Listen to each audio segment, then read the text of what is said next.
Jeremy Lockhorn from the Forays, checking in from CES 2026 again. I'm here with Lori from StoryTech. She does the official tours for CES, so we're going to get a sneak peek at what's happening this year on the show floor.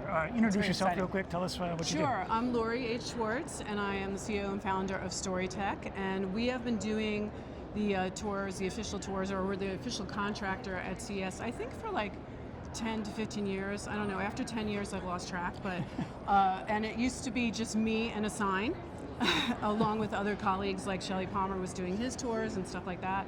And over the years, it has just grown so much as the show has grown. We're now doing 3 venues or halls. We're doing a West Hall, which is automotive, where we are right now. We do the LVCC North and Central, and then we also do the Venetian Expo, which used to be the Sands. So I have about 20 people here, and we take around 400 people around the floor over the course of the couple of days. Keeps you busy. It keeps us really busy. Yeah. I get my steps in. Yeah. So why is CES such an important event, particularly for the marketing and advertising world? Yeah, I really think it's an event that sets your year ahead, because if you understand the technology behind everything that's happening in our world, if you understand all these devices, solutions, screens, everything that is impacting your clients and then your clients' consumers, you understand how they're going to be behaving, how to create messages, how to prepare for what's coming. And I used to say, okay, what you see at CES, you're going to see a couple of years from now, but now it's literally 6 months from now. And you'll see things on the floor that in a couple of months you'll walk into a meeting and you'll know about it because you were here. And it takes a couple of days to absorb it all, but you will leave, I think, smarter and set up for the year ahead. Yeah. Because it's behaviors, it's understanding what is the interface that we are all going to be dealing with. Yeah. Yep. So what is hot on the floor? It's opening in like a minute. Right. All right, well, I hate to say those 2 letters because it's really a drinking game for my team, that anytime you hear the letters AI, you do a shot of tequila, and that's why everybody's hammered. But it is AI, but now it's AI practical. Like, talk about AI, like what are we really doing? And so not just say the 2 letters that really scares everybody. So on the floor this year, we're really seeing enterprise AI. We're seeing how AI is being used at large corporations for a multitude of trends, including sustainability or customer outreach. Really practical things, data sets, what's happening with TVs and how personalized they're getting. It's all being driven by a variety of different technologies which you could umbrella under AI. And I think the most interesting one is the concept of physical AI. And when you think of physical AI, a lot of us think about robots and cobots. But what's really interesting about physical AI is that now the AI is not only just repeating behaviors, repeating solutions, like the robot's not just doing that one thing, but it's learning because we've programmed it to, and it's reacting to the environment. Yeah. So it's not sentient, but it is smart, it's learning. And so because we have now all the edge computing and the smart chips on all of these devices, and I think that really honestly is one of the biggest trends, is that people now, consumers are walking around and they understand who NVIDIA is. Yeah. And they understand what a processor is and what a chip is. And for the first time, CES has the Foundry, which is an area dedicated completely to AI. So all of a sudden, we're all walking around talking about processors, and we're talking about edge compute. And I'm not just talking about your geeky friends, like I'm always the geeky friend, but regular people understand about edge computing, and that the reason these devices are so smart is because the compute is happening right there, right? And so that's huge, and you're seeing the impact of that in every business category on the floor. Yeah. Did you say cobots also? Yes, cobots are, I love that. the assistant-y type robots, like the arms that do things and all of those kinds of things. Yeah, I've never heard that before. Yeah, and they're not just going like that.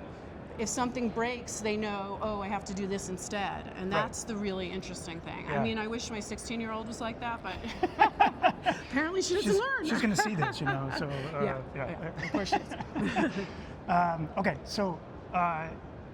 Talked about some great stuff, but things are moving so quickly. I think one of the biggest challenges for anybody in any business is keeping up with the pace of change.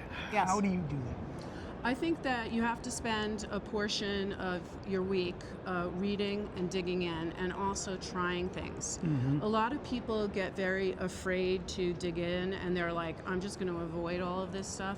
But the only way I think that, especially if you're running a business or if you're working with brands or in clients, you need to be playing with this stuff yourself.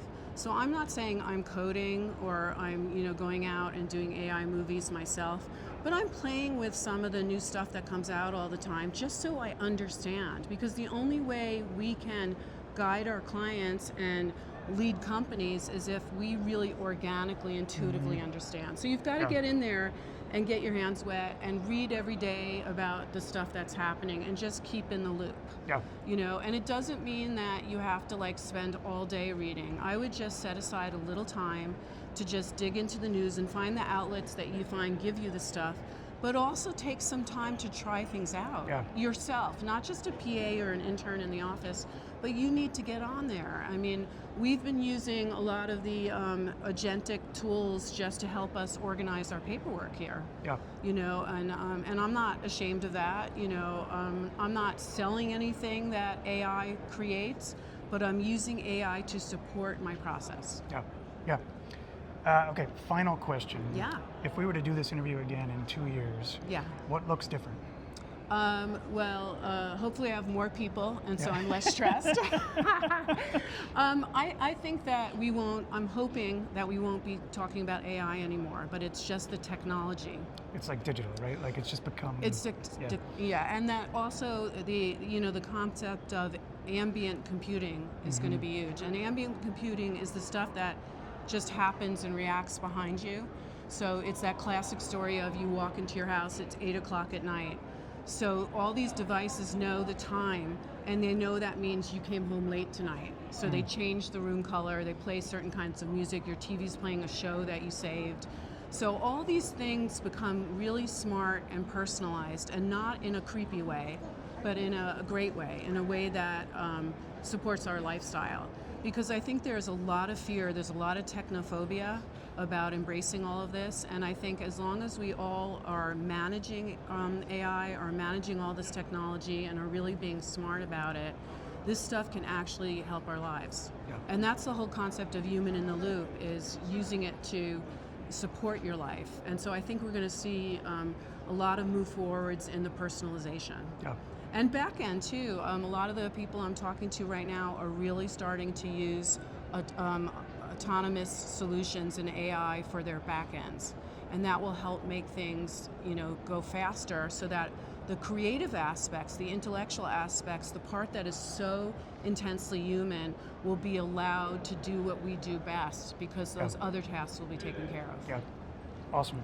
Yeah. Thank you so much for spending time with me. Hey, I always love hanging out with you, dude. Yeah. Stay tuned for more updates from CES. We'll talk soon. Cheers.